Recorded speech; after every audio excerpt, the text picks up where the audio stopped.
around इंडियासून कंपनीसून आहा पण आमकां काय व्हडलोसो इश्यू ना आमकां इतलोच इश्यू आमकां ते तांकां जाय तशें करता आनी आमकां एक कितें उलयलें आमचे प्रॉब्लम सॉल्व करपा लागून आमी कितें उलयलें की डायरेक्ट हांव चड उलयता आनी वॉर्निंग लेटर काडटा इतलेंच आमकां हे कित्याक करता कित्याक आमकां गोंयकारांक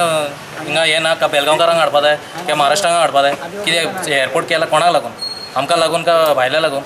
सो आतां तुमी सेटलमेंट केला सेटलमेंट म्हणजे आतां सेटलमेंट केला तेणें आमकां सांगलां पर्सनली आमकां मिटींग घेतलो आनी तेजे उपरांत आमकां कितें तें सांगतलो आनी आयसून आमी कामाक जॉयन जातले जेन्ना तो आमचो मिटींग येतलो तेन्ना आमकां सांगतलो कितें तें केन्ना आपयलें मिटींग कितें सांगलें मिटींग बी काय सांगू ना आयज सांजचें कितें तें आमकां कळटलें